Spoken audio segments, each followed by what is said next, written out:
हमने शहर को दी एक नई पहचान, हम हैं सिंघानिया बिल्डकॉन।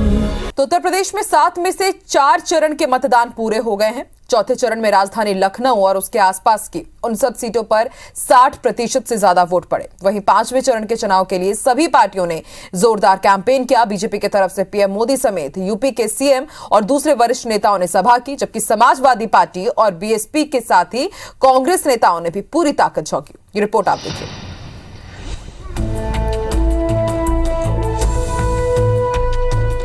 चौथे चरण के चुनाव के लिए यूपी में काफी उत्साह नजर आया। बिना किसी हिंसा या विवाद के चुनाव संपन्न हुआ। इस चरण का नतीजा बीजेपी के लिए काफी अहम होगा। पिछले चुनाव में राजधानी लखनऊ समेत इन 59 सीटों पर बीजेपी ने लगभग एक तरफा जीत दर्ज की थी। अब 5वें चरण की सीटों के लिए पार्टियों ने जोर लगा दिया है। खुद पीएम मोदी ने लगातार रैलियां की और समाजवादी पार्टी पर घोर परिवारवादी होने समेत कई आरोप लगाए। जिन घोर परिवारवादियों की सरकारें रही, उन्होंने यूपी के सामर्थ्य के साथ इंसाफ नहीं किया। इन घोर परिवारवादियों ने यूपी के लोगों को कभी खुलकर अपना सामर्थ्य दिखाने का अवसर ही नहीं दिया। वहीं कांग्रेस महासचिव प्रियंका गांधी ने अमेठी समेत कई सीटों पर प्रचार किया। साथ ही बीजेपी की केंद्र और राज्य सरकार पर किसानों नौजवानों की उम्मीदों पर खरा नहीं उतरने का आरोप लगाया। इस देश के सबसे ज्यादा नौजवान उत्तर प्रदेश में ही हैं। ये सब होते हुए कि यहाँ हुनर है, यहाँ सबसे बड़ी संख्या में नौजवान है, यहाँ खेती भी अच्छी हो सकती है। जो काम करना था आपके लिए, जिस तरह से रोजगार बनाए जा सकते थे, उसमें उन्होंने कोई ध्यान नहीं दिया। सीएम योगी आदित्यनाथ ने भी लगातार सभा की और 10 मार्च के बाद दोबारा सरकार बनने पर उज्ज्वला योजना के लाभार्थियों को होली दिवाली पर मुफ्त गैस सिलेंडर देने का वादा किया।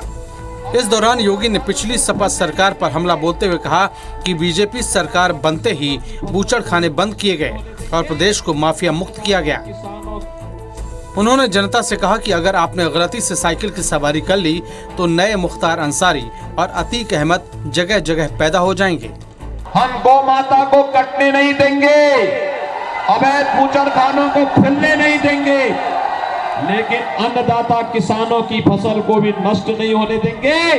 उनकी फसल को बचाने के लिए बेसहारा गौवंश की रक्षा के लिए और उनके संरक्षण के लिए बड़े पैमाने पे गौशालाएं बनाएंगे।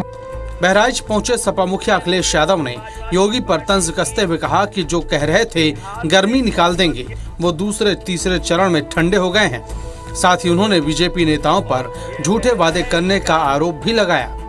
ये अब आपकी जिम्मेदारी है कि इस बार गठबंधन की और समाजवादी पार्टी की ऐतिहासिक बहुमत के साथ सरकार बने। और जिन लोगों ने भी ये जन सैलाब देख लिया होगा, बहुत सारे उनके नेता अदृश्य हो जाएंगे। चौथे चरण में राजधानी लखनऊ में वोट डालने कई बड़ी हस्तियां पहुंची। अब अगले चरण का चुनाव अयोध्या और उसके आसपास की सीटों पर लड़ा जाएगा। ऐसे में जाहिर है राम मंदिर का मुद्दा यहाँ अहम रहने वाला है। विजय दीक्षित, IBC 24, लखनऊ।